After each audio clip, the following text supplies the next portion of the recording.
Hello students, नमस्कार। मैं राजेंद्र नेगी स्वागत करता हूं आप सभी का कक्षा 10 की प्रश्नावली 10.2 में। तो प्यारे बच्चों, लास्ट वीडियो में हम प्रश्न संख्या 3 तक कंप्लीट कर चुके हैं। आज हम प्रश्न संख्या 4 से शुरू करेंगे। ठीक है, शुरू करते हैं। चैनल में बने रहने के लिए चैनल को लाइक, सब्सक्राइब और शेयर करें। तो शुरू करते हैं प्रश्न संख्या 4। बहुत आसान क्वेश्चन हैं, तो बच्चों ध्यान से करें। सिद्ध कीजिए कि किसी वृत्त के किसी व्यास के सिरों पर खींची गई स्पर्श रेखाएं समांतर होती हैं। तो डायग्राम बना देते हैं अपने प्रश्न के अनुसार। प्यारे बच्चों, वृत्त का चैप्टर है, ठीक है। किसी वृत्त के किसी व्यास, तो प्यारे बच्चों ये व्यास होता है, ठीक है। व्यास कहाँ होता है? केंद्र से होता है, ठीक है। ये कोई व्यास है और ये बिंदु हमारे पास O है, केंद्र होता है वृत्त का, ठीक है। तो व्यास का नाम दे देते हैं हम AB। ये भी एक व्यास है, ठीक है। आगे क्या कह रहा है? किसी वृत्त के किसी व्यास के सिरों पर खींची गई स्पर्श रेखाएं। व्यास के सिरे हैं A और B, इस पे खींची गई स्पर्श रेखाएं। तो प्यारे बच्चों, इस पे स्पर्श रेखाएं खींच देते हैं, ठीक है। स्पर्श रेखाएं तो सीधे स्पर्श करके ही जाएंगे, ठीक है प्यारे बच्चों। तो इनका नाम दे देते हैं जैसे P, Q और R, S, ठीक है। तो हमें सिद्ध करना है बच्चों कि जो ये रेखाएं हैं, स्पर्श रेखाएं P, Q और R, S, ये क्या है? समांतर है। तो समांतर बच्चों कब होता है? दो रेखाएं आपस में समांतर कब होते हैं? जब उनके एकांतर कोण क्या होते हैं? बराबर होते हैं। तो हमें सिद्ध करना है कि कोण OAQ और इसका एकांतर कौन सा होता है? इधर होता है, ठीक है। यानी RBO। अगर ये दो एकांतर कोण प्यारे बच्चों बराबर हैं तो क्या होता है? ये दोनों रेखाएं समांतर होती हैं, ठीक है। ये हमें सिद्ध करने हैं। तो ये तो हम जानते हैं कि स्पर्श रेखा पर स्पर्श बिंदु से जो त्रिज्या होती है वो हमेशा क्या होती है? लंब होती है, ठीक है। तो शुरू करते हैं। देखो, सबसे पहले सिद्ध करने वाले में 4 हेडिंग होती हैं, ठीक है बच्चों। हल। सबसे पहले क्या लिखा होता है? दिया है। जो दिया है उसको लिख देते हैं। दिया क्या है कि AB व्यास है, किसके? वृत्त की।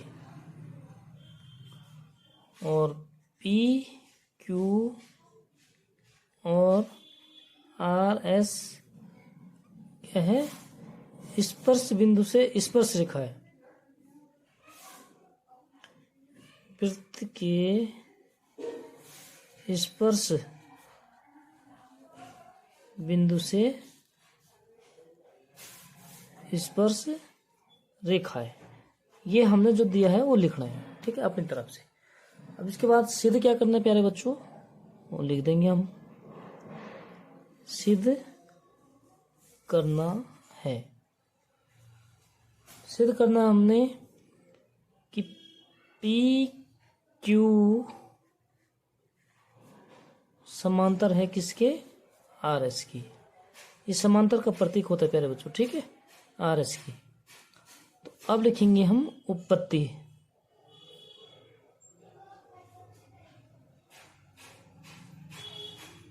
उपपत्ति, ठीक है प्यारे बच्चों।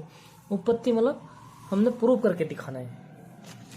ये सिद्ध करने वाले क्वेश्चन में हमेशा ये चीजें लिखनी होती है, ठीक है। तो सिद्ध कीजिए। शुरू करते हैं। देखो,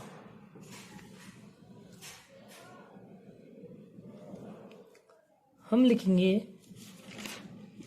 क्या लिखेंगे प्यारे बच्चों? प्रमेय 10.1 से क्या जानते हैं हम? प्रमेय 10.1 से क्या होता है कि जो स्पर्श बिंदु से स्पर्श रेखा पर स्पर्श बिंदु से केंद्र को मिलाने वाली रेखा हमेशा क्या होती है? लंब होती है। क्या होता है प्यारे बच्चों? इससे हम जानते हैं कि OA लंब है किस पे? PQ पे। लंब का प्रतीक होता है और इसी प्रकार लिखेंगे हम, इसी प्रकार क्या है प्यारे बच्चों, ओ बी लंब है, किस पे है, आर एस पे। और ये मैथमेटिक्स के प्रतीक हैं, इसमें लंब बोलते हैं इसको, ठीक है। और ये होता है समांतर। तो ये उत्पत्ति हो गई है, ठीक है। तो कोण, ये कोण कितना हो जाएगा प्यारे बच्चों, 90 अंश। इसलिए हम लिखेंगे, अगर लंब है, ये हमने प्रतीक में लिख दिया, ठीक है प्यारे बच्चों। क्या लिख दिया, ओ ए जो है लंब है पी के ऊपर, और ये ओ बी जो त्रिज्या है ये लंब है किस पे है, ये है। अगर लंब है तो इसलिए हम लिखेंगे कोण O Q A O, Q A ओ बराबर कोण ये वाला, हम एकांतर कोण के हिसाब से इसको प्रूव करेंगे, ठीक है बच्चों। तो एकांतर कोण कौन सा, इसके आर बी ओ, ठीक है। हमेशा बीच वाले कोण का मान होता है जो बीच में होता है, यानी कोण ए बराबर कोण बी क्या है, ये एकांतर कोण। आगे लिख देंगे इसका कारण, एकांतर कोण। और दूसरा तरीका ये भी होता है इसमें कि जो ये दो कोण है आपस में, इन दोनों कोणों का योग कितना होना चाहिए, 180 अंश होना चाहिए, ठीक है। इसको बोलते हैं अंतः आसन कोण। लेकिन हम जो है एकांतर कोण के हिसाब से इसको सिद्ध कर देते हैं। तो अब एकांतर कोण हमेशा क्या होता है, क्योंकि ये एकांतर कोण है इसलिए क्या होता है, एकांतर कोण से जो रेखाएं होती हैं, जो जेड बनता हमारा, तो इससे क्या होता है, जब ये कोण एकांतर कोण बराबर होते हैं तो क्या होता है प्यारे बच्चों, जो ये रेखाएं होते हैं ये जो है क्या होते हैं, समांतर होते हैं, ठीक है। ये कितने हैं, बराबर 90 डिग्री। हम लिखें क्योंकि एकांतर कोण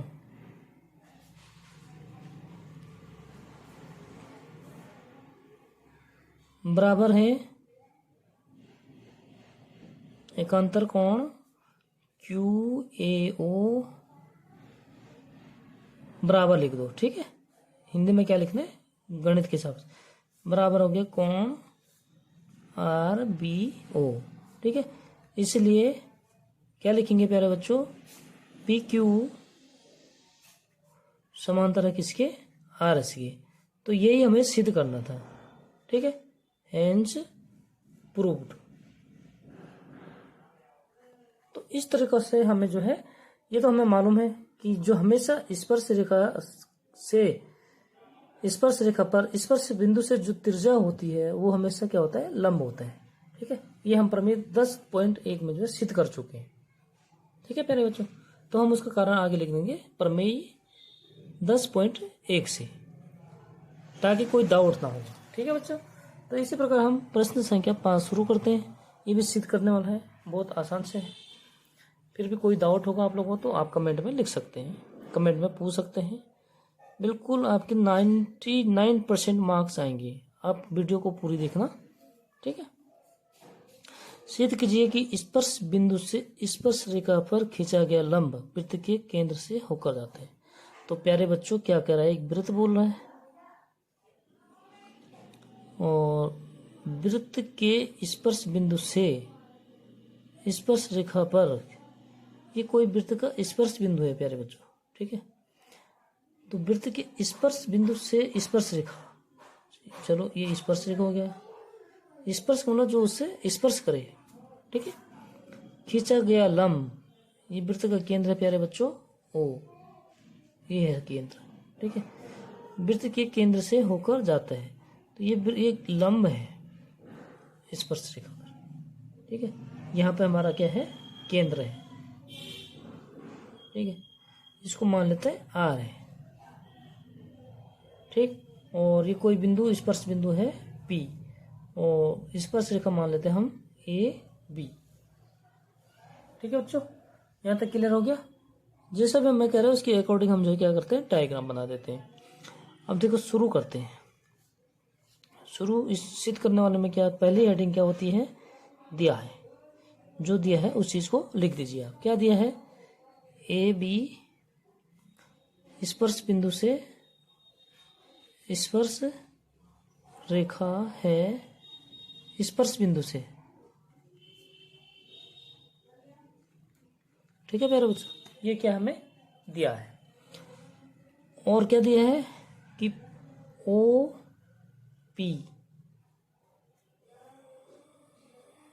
वृत्त का केंद्र है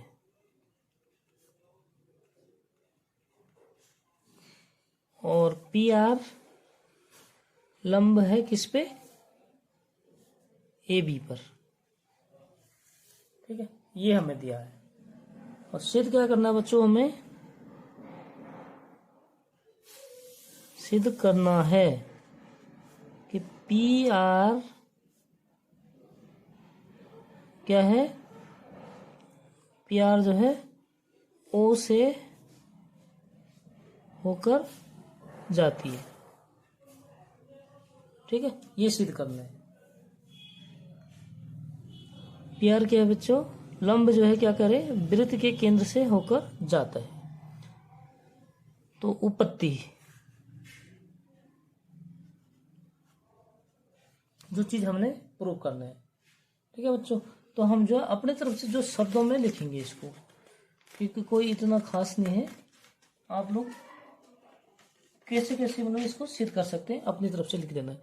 तो हम लिखेंगे प्यारे बच्चों, क्योंकि पी आर हमेशा ये क्या होता है, हम लिखेंगे पी स्पर्श रेखा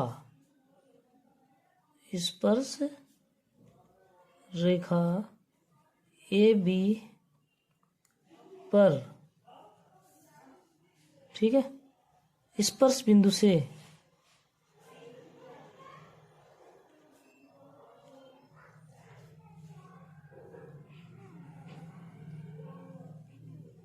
त्रिज्या ओ पी होती है, लंब होती है। ठीक है, ये कहाँ से आया, कारण क्या है, प्रमेय 10.1 से, जो हम सिद्ध कर चुके हैं। ठीक है, इतना हम लिख सकते हैं कि स्पर्श रेखा ए बी, ठीक है, ए बी पर स्पर्श बिंदु, ये पी है, स्पर्श बिंदु पी से लिख देंगे, पी से त्रिज्या ओ पी क्या है, लंब होती है। तो ओ पी लंब होती है प्यारे बच्चों, यानी ये डिग्री कितना होता है, 90 डिग्री होता है। ठीक है, ओ पी लंब होती है, तो पी आर हमने एक लंब खींचा है, तो हम लिखेंगे इसलिए पी आर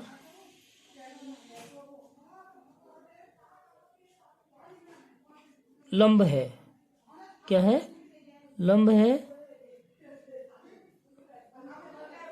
पी से, स्पर्श बिंदु पी से जो भी है। ठीक है, तो पी आर जो है, पी आर बच्चों क्या है, ओ से गुजरती है,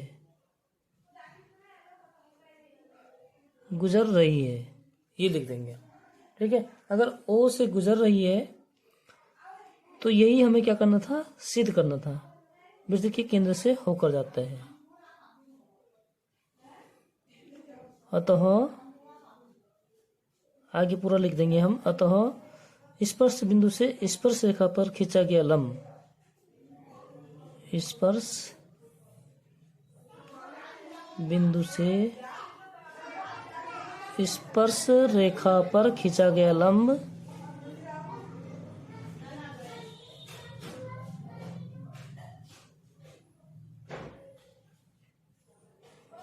वृत्त के केंद्र से होकर जाता है, इतना लिख देंगे। ठीक है प्यारे बच्चों, वृत्त के केंद्र से होकर जाती है, ये हमें सिद्ध करना था। ये अपनी तरफ से अपनी भाषा में लिख सकते हैं, गणित के मेथड से। ठीक है, कोई दिक्कत, ये सिद्ध करना था। जो चीज हम जानते हैं हम उसको विस्तार से लिख देंगे इसमें कि ये ऐसा होता है, प्रमेय 10.1 से हमें सिद्ध ये करना है, दिया है। जब भी सिद्ध करने वाले क्वेश्चन होते हैं तो आप लोगों को ये हेडिंग जरूर डालना है, सिद्ध करना है, दिया है। और उपपत्ति में क्या लिखना है प्यारे बच्चों कि हमने इसको किस तरीके से प्रूव कर रहे हैं वो लिखने हैं। ठीक है, चलो नेक्स्ट प्रश्न संख्या 6। देखो बहुत से आसान से क्वेश्चन है, कोई दिक्कत नहीं होनी चाहिए आप लोगों को। अगर फिर भी कोई डाउट होता तो आप कमेंट में पूछ सकते हैं। ठीक है प्यारे बच्चों, हम कोशिश करेंगे कि आप लोगों को अच्छी से अच्छी तरह से समझाने की, ताकि आप लोगों को कोई भी दिक्कत ना हो। सिर्फ आप लोगों को क्या करना है, चैनल को सब्सक्राइब करना है और दोस्तों के साथ शेयर करना है। ठीक है, नेक्स्ट शुरू।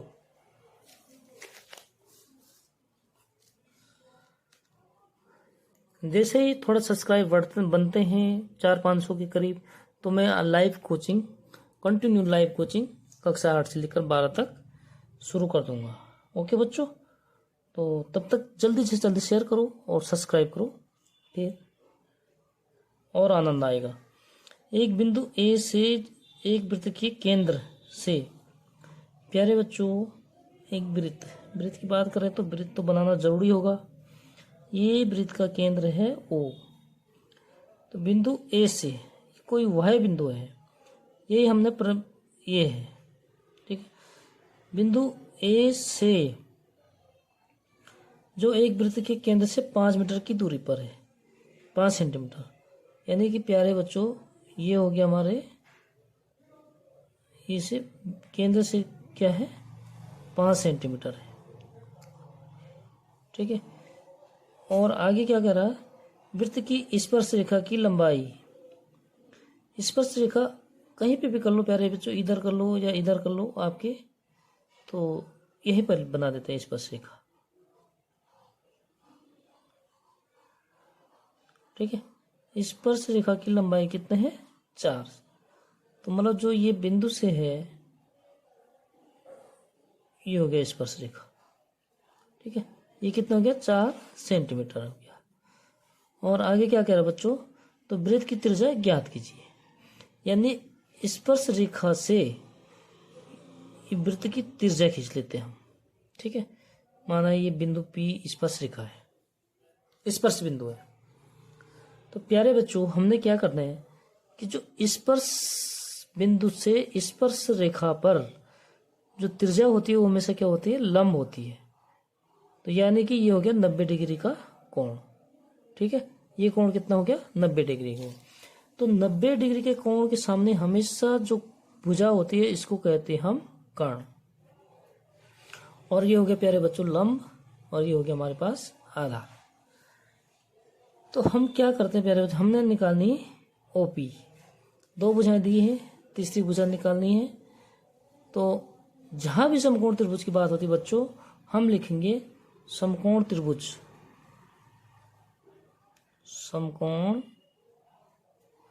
त्रिभुज कौन सा, APO में हमेशा कोण क्या होता है, बीच में मान होता है।